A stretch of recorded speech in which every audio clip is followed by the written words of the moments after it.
പിതാവിൻ്റെയും പുത്രൻ്റെയും പരിശുദ്ധാത്മാവിൻ്റെയും നാമത്തിൽ ആമേൻ. വിളിച്ചാൽ വിളി കേൾക്കുന്ന പരിശുദ്ധ മാതാവേ, ഞങ്ങളുടെ ഭവനങ്ങളിൽ നിന്ന് ദുഃഖവും ദുരിതവും ദാരിദ്ര്യവും പ്രതിസന്ധികളും എല്ലാം എടുത്തു മാറ്റണമേ. കൃപാസന മാതാവേ, ഞങ്ങളെ സഹായിക്കണമേ. അങ്ങേ പുത്രനായ ഈശോ മിശിഹായുടെ കൃപയുടെ സിംഹാസനത്തിന് മുൻപിൽ ഞാൻ ഏറ്റവും എളിമയോടെ നിൽക്കുന്നു.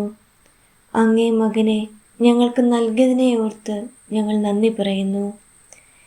ഇരുട്ടിൻ്റെ ശക്തികൾക്കെതിരെ ധീരമായി നിൽക്കുവാൻ ഞങ്ങളെ സഹായിക്കണമേ. നല്ല ദൈവമേ, എൻ്റെ ജീവിതത്തിൽ അങ്ങേ സമാധാനത്തെ വെല്ലുവിളിക്കുന്ന തിന്മയുടെ ശക്തിക്കെതിരെ അങ്ങ് വരയണമേ.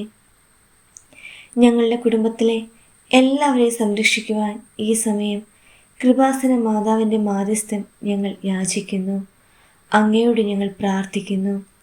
നന്മ നിറഞ്ഞ മറിയമേ സുസ്തേ, കർത്താവ് അങ്ങയുടെ കൂടെ സ്ത്രീകളിൽ അങ്ങ് അനുഗ്രഹിക്കപ്പെട്ടവളാവുന്നു. അങ്ങയുടെ ഉദരത്തിൻ ഫലമായ യേശു അനുഗ്രഹിക്കപ്പെട്ടവനാകുന്നു.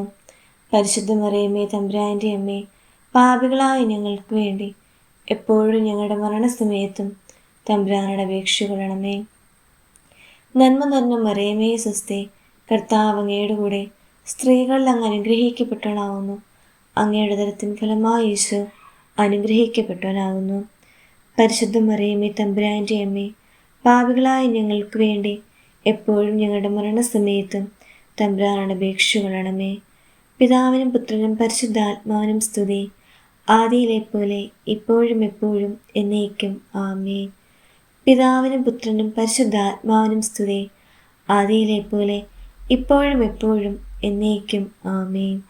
പരിശുദ്ധാത്മാവായ ദൈവമേ, ഈ സമയം ഞങ്ങളുടെ മേൽ കടന്നു വരേണമേ.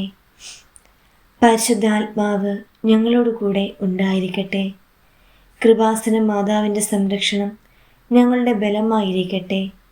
ഞങ്ങൾക്കെതിരെ തിന്മയുടെ ഒരു ശക്തിയും തലപ്പൊക്കാതിരിക്കട്ടെ. എൻ്റെ ദൈവമേ, എൻ്റെ ജീവിതത്തിൽ അങ്ങ് ചൊരിഞ്ഞ എല്ലാ നന്മയ്ക്കും കാരുണ്യത്തിനും ഞാൻ നന്ദി പറയുന്നു. നിത്യം പിതാവും പുത്രനും പരിശുദ്ധാത്മാവുമായ സർവേശ്വര എന്നേക്കും ആമേൻ.